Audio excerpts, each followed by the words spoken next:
Barcelona comeback করল লা লিগাতে। Celta ভিগোর সাথে ৩-১ গোলে পিছিয়ে থেকেও ৪-৩ গোলে জিতল। এই মরশুমে এটাই প্রথম না, এর আগেও অনেকবার কামব্যাক করেছে। এই কামব্যাকগুলোই ৩টা টুর্নামেন্টে টিকিয়ে রেখেছে। চ্যাম্পিয়ন্স লিগে বেনফিকার সাথে কামব্যাক, কোপা দেল রেতে অ্যাথলেটিকো মাদ্রিদের সাথে, আর এবার লা লিগাতে সেল্টা ভিগোর সাথে কামব্যাক করল। বার্সেলোনার মেন্টালিটি পরিবর্তন হয়ে গেছে এই মরশুমে। এটা সম্ভব হয়েছে কোচ হান্সি ফ্লিকের জন্য। প্রতিটা প্লেয়ার ম্যাচের শেষ মিনিট অবধি লড়াই করছে। সেল্টা ভিগোর সাথে অতিরিক্ত সময়ের ৮ মিনিটে গোল করে ম্যাচ জিতে বার্সা। দানি ওলমোকে ফাউল করলে পেনাল্টি পায়, সেখান থেকে গোল করে রাফিনা। লো ব্লক করা ছোট টিমের বিপক্ষে বার্সার হার জিত নির্ভর করে দানি ওলমোর ওপর। ওলমো এমন একজন প্লেয়ার যে সুযোগ পেলেই ডি বক্সের ভিতরে অল্প জায়গাতেই ভিড়ের মধ্যে ঢুকে গোল অ্যাসিস্ট করতে পারে। আবার বক্সের বাইরে থেকেও থ্রু পাস দিয়ে অপোনেন্টের ডিফেন্স ভেদ করতে পারে। আজকে ঠিক এভাবেই বারবার বক্সের মধ্যে ঢুকে যাচ্ছিল, একবার গোল করে আর একবার পেনাল্টি জিতে। দানি ওলমো আর লামিন ইয়ামাল খেলার শেষ মুহূর্তে নেমে ম্যাচ ঘুরিয়ে দেয়। লামিন দারুণ একটা অ্যাসিস্ট করে। তবে ম্যাচের সেরা প্লেয়ার অবশ্যই রাফিনা।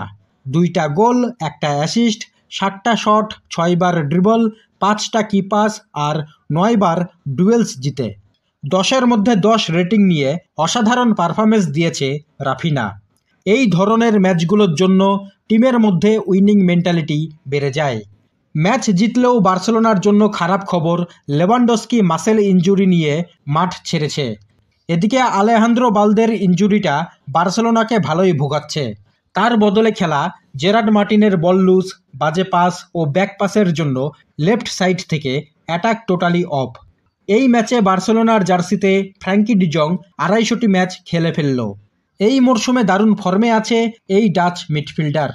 এদিকে রাফিনা হচ্ছে মেসি, নেইমার, সুয়ারেজের পর প্রথম বার্সেলোনা খেলোয়াড় যিনি এক মরশুমে 50টি গোলে অবদান রেখেছেন। 2025 ব্যালন ডি'ওর রেসে সবার থেকে এগিয়ে আছে ব্রাজিলের রাফিনহা। এদিকে Real Madrid winter transfer window থেকেই মনিটর করছে চেলসির আর্জেন্টাইন মিডফিল্ডার এনজো ফার্নান্ডেজকে। এনজো ফার্নান্ডেজ এমন একজন প্লেয়ার যে মাঠের সব জায়গায় খেলতে পারে। ডিফেন্সিভ মিডফিল্ডে হোক কিংবা সেন্ট্রাল মিডফিল্ডে, এমনকি অ্যাটাকিং মিডফিল্ডেও খেলতে পারে। একজন perfect box to box midfielder. আর এরকম একজনকে খুব দরকার রিয়াল মাদ্রিদের মাঝমাঠে।